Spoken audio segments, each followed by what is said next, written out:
কত শত মাস বছর পরে যে একটু ঠাকুরের নাম গান শুনতে গেলাম তা নিজেই হিসাব করে বের করতে পারলাম না। এজন্য আমি কাউকে দোষ দিব না, নিজের কারণেই নিজে ঘর থেকে বের হতে ইচ্ছা করে না একদমই। কিন্তু আমার বর সাহেব কিন্তু প্রতিনিয়তই আমাকে বাইরে নিয়ে যেতে চায়। আমার একদমই ইচ্ছা ছিল না বাইরে যাব, কিন্তু সারা দিন সে এতবার করে বলছে চলো কোথাও যাই, কোথাও তোমাকে নিয়ে ঘুরে আসি, কিন্তু আমার একদমই যেতে ইচ্ছা করছে না। সন্ধ্যার সময় রেডি হয়েছি, কিন্তু প্রচুর বৃষ্টি শুরু হয়েছে, তাই ঘরে বসে একটু ভিডিও করলাম আর পাশাপাশি রাতের খাবারটাও তাকে আমি দিয়ে দিলাম। অনেক রাত হয়ে গেছে, এই যে আমরা রাতের বেলায় একটু বাইরে এসেছি, কারণ রেডি যেহেতু হয়েছি ছেলে তো বাইরে যাবেই, এটা আর বলার কিছু নেই।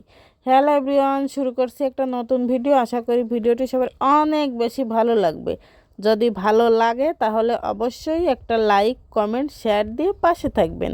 পুরো ভিডিওটা জুড়ে আছি আমি লিপি। গিয়েছিলাম নাম গান শুনতে অনেক বছর পর, বাড়ির পাশেই নাম গান হচ্ছে, একদমই মনে ছিল না। যখনই বলেছে নাম গানের কথা বললাম চলো তাহলে বাইরে কোথাও যাব না, একটু নাম গান শুনে আসি। গান শোনা শেষ, এই যে এসেছি ছেলেকে নিয়ে ফুচকা খাওয়াতে। ফুচকা পাগল আমার একটা ছেলে, তো ফুচকা আমার জন্যও নিয়েছিল, কিন্তু আমার কাছে একদমই পছন্দ হয়নি, তাই আমি আর ভাই খাইনি। আমার ছেলেই 2 প্লেট খেয়েছে। ফুচকা ভালো না জন্য পরে আবার একটা চটপটিও নিয়েছি, কিন্তু এটাও খেতে একদমই ভালো ছিল না। আর এই যে আমরা খাচ্ছি আর আমার বর সাহেব পাশে দাঁড়িয়ে আছে। খাওয়া দাওয়া শেষ করে আমরা চলে আসছি, এমন সময় আমার ছেলের চোখে পড়ে একটা জুস। বলছে মা আমি একটা জুস খাবো, তো বলার সাথে সাথে একটা জুস কিনে দিলাম, কারণ ও একদমই থাকতে চাচ্ছিল না, খুব বিরক্ত করছে। যেহেতু অনেক রাত হয়েছে, আমার ছেলেটার ঘুম পেয়ে যাচ্ছে। সারাদিন তো খেলাধুলা করে, অনেক পরিশ্রম করে, আর গাড়িতে এসেছে বাতাস পেয়ে সে ঘুমিয়ে গেছে। এখন আর বসে থাকবে না নাম গানের ওখানে, তাই সে বাড়ি যাবে। আর এপাশে হচ্ছে পপকর্ন হচ্ছিল, কিন্তু সে খাবে না।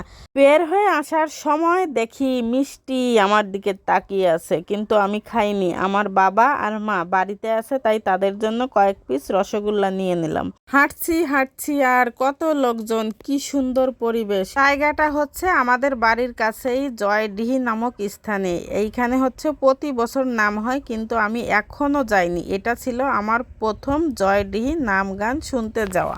আর এই যে আমার ছেলে কিছু স্টিকার দেখছে, সে তার ব্যাট বই এগুলোতে লাগাবে, তার জন্য কিছু স্টিকারও কিনে নিলাম। এইখানে নাম গান শুনতে এসে আমার জ্যাঠাতো ভাই একবার গাড়ি হারিয়ে ফেলেছিল। জায়গাটায় অনেক ইতিহাস রয়েছে, আমি এখনো আসিনি, তো ভাবলাম যেহেতু গান হচ্ছে ছুটিও আছে আর বর সাহেব এত করে বলছে যাই একটু ঘুরে আসি, তো যাই হোক জায়গাটা বেশ ভালো লেগেছে।